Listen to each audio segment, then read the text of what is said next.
Bismillahirrahmanirrahim. Assalamualaikum warahmatullahi wabarakatuh. Inna hamdalillah nahmaduhu wa nasta'inu wa nastaghfiru wa na'udzu billahi min syururi anfusina wa min sayyiati a'malina. May yahdihillahu fala mudilla lahu wa may yudlil fala hadiya lahu. Asyhadu an la ilaha illallah wahdahu la syarika lahu wa asyhadu anna Muhammadan abduhu wa rasuluhu, amma ba'd.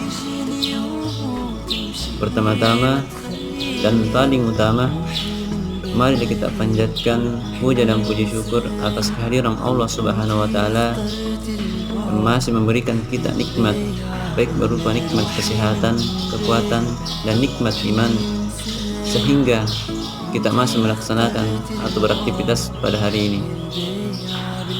Salawat dan salam tetap tercurahkan kepada Nabi Muhammad SAW beserta keluarganya, sahabat, para tabi'in, tabi'ut tabi'in, kepada kita semua dan kepada seluruh umatnya hingga akhir zaman, yang menjadikan sebagai uswatun hasanah, suri teladan yang baik. Hadirin hadirat yang dirahmati oleh Allah Subhanahu wa taala. Perkenalkan, nama saya Iqbal, Prodi 19 keempat, akan membawakan judul mengenai perbaiki kualitas hidup pada Lailatul Qadar. Kehadiran malam Lailatul Qadar yang menurut para ulama pasti akan datang, sangat ditunggu-tunggu oleh para hamba-hamba yang berburu kemuliaan pada malam itu. Lail artinya adalah malam, sebagaimana yang termaktub dalam Quran surah Al-Isra ayat 78 yang berbunyi, aqimis sholata liduluki syamsi ila ghasaqil laili wa qur'anal fajr inna qur'anal fajri kana mashhuda. Laksanakanlah salat sejak matahari tergelincir dan sampai gelapnya malam. Laksanakanlah salat subuh, sungguh salat subuh disaksikan oleh para malaikat. Kata lail artinya sebagian malam dan al-qadar artinya perbuatan penentuan baik. Lailatul Qadar atau Lail al-Qadar, malam ketetapan, adalah satu malam yang penting yang terjadi pada bulan Ramadan, yang di dalam Al-Quran digambarkan sebagai malam yang lebih baik daripada 1000 bulan, dan diperingati juga sebagai malam diturunkannya Al-Quran. Maka demikian, malam Lailatul Qadar bisa saja terjadi pada tengah malam dan bisa saja sejak dari terbenamnya matahari. Hadirin hadirat yang dirahmati oleh Allah Subhanahu wa taala, pada sepertiga terakhir bulan yang penuh berkah ini terdapat malam Lailatul Qadar, malam penentu atau malam ketetapan, suatu malam yang dimuliakan oleh Allah Subhanahu wa taala melebihi malam-malam lainnya.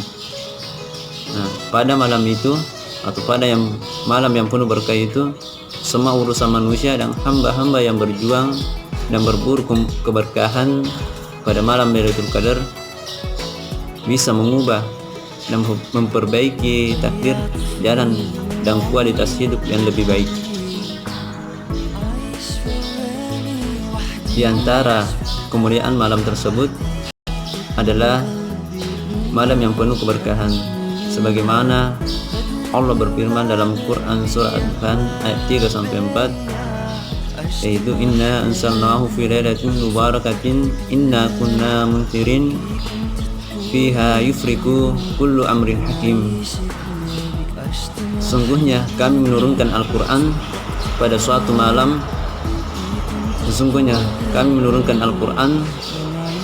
malam yang diberkahi. Sesungguhnya kamilah yang memberi peringatan pada malam itu, dijelaskan segala urusan yang penuh hikmah. Dan adapun salah satu ayat surah yang menjelaskan tentang keberkahan malam tersebut, yaitu adalah surah Al-Qadar, yaitu berbunyi inna anzalnahu fi lailatul qadar, Sesungguhnya kami menurunkan Al-Quran pada malam Qadar atau malam kemuliaan. Wa ma adraka ma lailatul qadar, dan tahukah kamu malam kemuliaan itu apa? Lailatul Qadar khairun min alfi syahr, malam yang lebih baik daripada 1000 bulan. Tanazzalul malaikatu war-ruhu fiha bi'izni rabbihim min kulli amrin salamun hiya hatta matla'il fajr.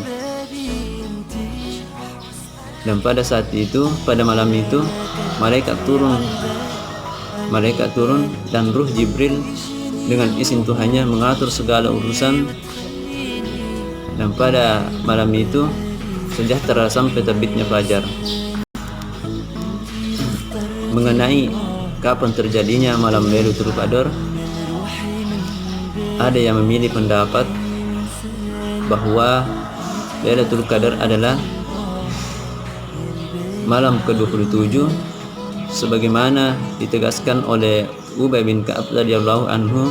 Ada yang mengatakan karena diambil dari jumlah huruf Lailatul Qadar sebanyak 9 huruf dan disebutkan 3 kali dalam Quran surah Al-Qadar, berarti 9 kali 3 sama dengan 27. Maka malam Lailatul Qadar jatuh pada tanggal 27 Ramadan. Pendapat yang paling kuat di antara pendapat tersebut adalah pendapat Ibnu Hajar pada Fathul Bari, mengatakan bahwa malam Lailatul Qadar terjatuh pada malam ganjil atau 10 terakhir pada bulan Ramadan. Mengenai 10 terakhir pada bulan Ramadan dan waktunya berpindah-pindah tiap tahun ke tahun. Mungkin saja pada tahun tertentu terjadi pada malam ke-27 dan mungkin saja tahun berikutnya terjadi malam ke-25, tergantung dari kehendak Allah Subhanahu wa taala. Rasulullah sallallahu alaihi bersabda yang artinya, carilah malam Lailatul Qadar dari 10 malam terakhir dan pada malam ke-9, 7 dan malam ke-5 terakhir. Adapun tanda lahiriah tentang malam Lailatul Qadar sebagaimana yang disabdakan oleh Rasulullah, di antaranya yang pertama, udara dan angin terasa sejuk. Hal ini diriwayatkan oleh Ibnu Abbas. Rasulullah SAW bersabda, Lailatul Qadar adalah malam yang penuh kelembutan, cerah, tidak begitu panas dan tidak begitu dingin. Dan pada pagi harinya matahari terbit tanpa sinar, dan matahari terbit cahayanya lemah dan tampak kemerah-merahan,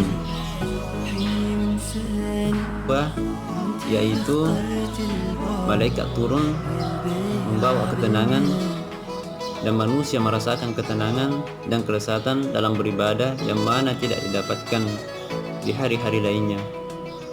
Dan tanda ketiga yaitu adalah dengan manusia tertentu, manusia bisa melihat malam ini di dalam mimpinya sebagaimana yang pernah terjadi dari sebagian dari sahabat. Tanda keempat yaitu adalah matahari terbit pagi hari dalam keadaan jernih dan sejuk.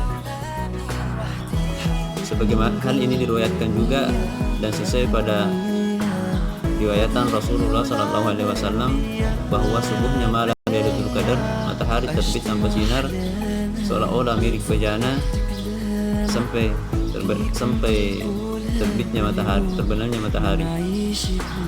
Baik, sebagai kesimpulan kepada saudaraku, 10 malam terakhir ini mari kita ikhtiarkan untuk berburu dan mencari malam Lailatul Qadar. Semoga Allah yang Maha mengatur alam ini mengizinkan dan menghendaki kita sebagai hamba-hamba yang mendapatkan kemuliaan pada malam Lailatul Qadar. Semoga Allah mengubah kehidupan kita menjadi lebih baik dan lebih berkualitas. Hanya kepada Allah kita bergantung dan menggapai keridhaannya. Baik, cukup sekian ceramah yang bisa saya sampaikan. Semoga bermanfaat bagi kita semua, terutama bagi saya pribadi. Lebih dan kurangnya mohon dimaafkan. Wabillahi muwaffiq ila rasyad. Assalamualaikum warahmatullahi wabarakatuh. في قلبي مجروح وسبابي